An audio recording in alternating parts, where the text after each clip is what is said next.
My name is Peter Bilzerian, and this is my journey as a cancer survivor. At the age of 6, I was diagnosed with stage 4 neuroblastoma, a rare form of cancer above the kidney. And at the time, I was given little chances of survival. Well, guess what? Today, I'm not only a proud survivor, but I'm a thriver. While others were learning to read or ride a bike, I underwent rigorous cycles of chemotherapy and radiation and bone marrow transplant, the whole 9 yards. And at the time, I wasn't fully able to grasp the concept of death. But what I did understand was loneliness and pain. But throughout the entire time, I managed to keep an optimistic and positive attitude. Every single photo I look at has me giving a thumbs up and a smile. I don't know how, but I'm sure that it attributes to my positivity and optimism today.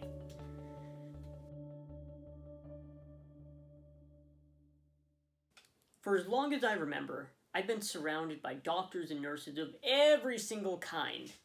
And to be quite honest, a lot of them have stuck around for this entire journey. That's 16 years that they've been around. And I couldn't be more blessed and grateful that they've put up with me and my shenanigans for that long. And I'm truly blessed to have such a great care team at Dana-Farber and Children's Hospital that have followed me ever since the beginning. In 2012, less than 10 years after I survived neuroblastoma, I was diagnosed a second time.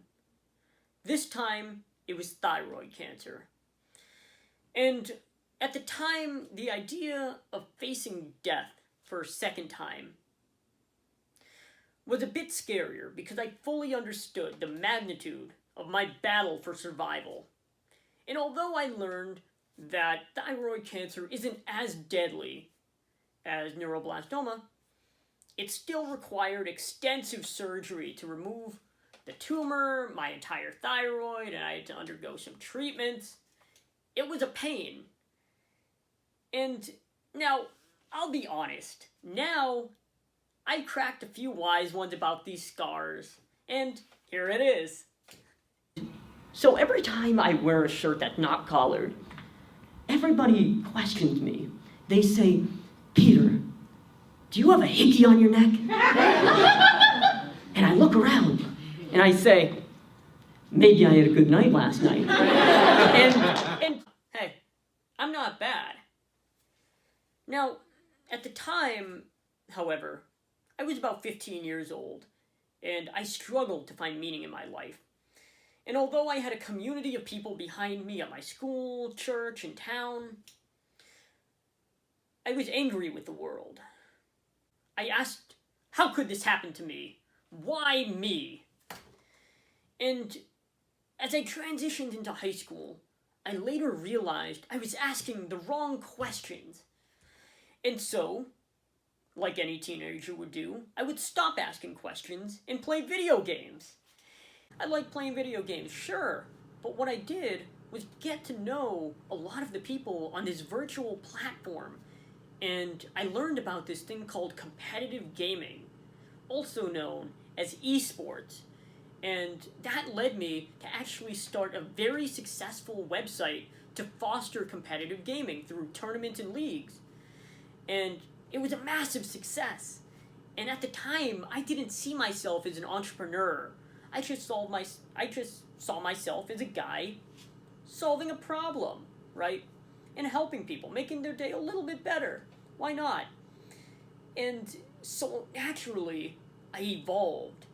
And I evolved to love marketing and sales. And so then,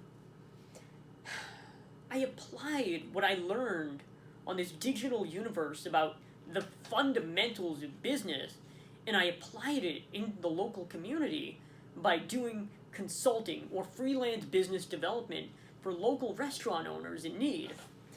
And I felt empowered.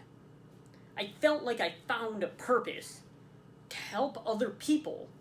I wasn't seen as a big business guy, but what I loved doing was making even a small impact. And although there are many victims of cancer, most of them are mature adults who have set their course in life. And facing this disease at such an early age is my greatest asset. For I have learned that every day is a precious gift and it must be appreciated. And what truly matters is the people and the experiences. It's not the money that you collect, it's the people and the memories and the impact on the world around you.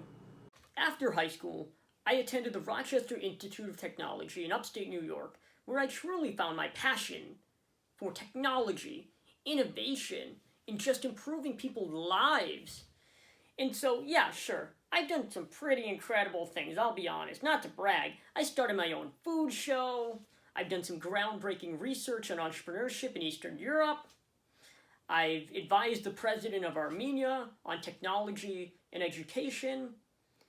And I truly, at the end of the day, have made an impact. And that's what I love doing.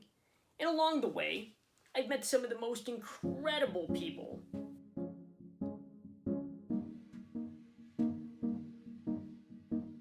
I've spoken at various charity and fundraising events to benefit some of the most amazing organizations that improve the lives of cancer patients, survivors, and their families.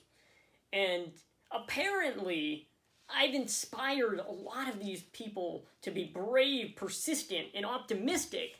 And that warms my heart. That fulfills me because I've made an impact. I've helped survivors. And so last year, I've attended this crazy conference called CancerCon. And what CancerCon is, it's bringing cancer patients, survivors, and advocates from all over the country and even the world to one conference center in Denver, Colorado. And that was mesmerizing. And for one reason, everybody comes from a different walk of life. We were all so different on the outside, but internally, we're very similar. And it's fascinating how much we share these common experiences, undergoing treatments of all kinds, having so many doctors, and I loved it. And so what I learned is that overcoming adversity strengthens the heart, arms you with the tools necessary to tackle any challenge in life. It invigorates you. It inspires you to achieve something greater than yourself. And that's what we share in common. That's the most incredible thing in the world. And I truly live by this. I truly live to help others, to inspire others, and to make an impact. And if you're a cancer patient or survivor that's watching this video and struggling right now, my advice to you is be brave, be persistent, and be optimistic. And remember to always smile and give those 2 thumbs up, because it goes a long way when you focus on what you can control rather than what's out of your control. And you can't control cancer. Nobody can. That's the truth. But if you can control your mindset and your positivity and your energy, you can push through it. I'm confident in that. And so if you love this video, like the video, subscribe to my channel for more great videos. And with that, thank you.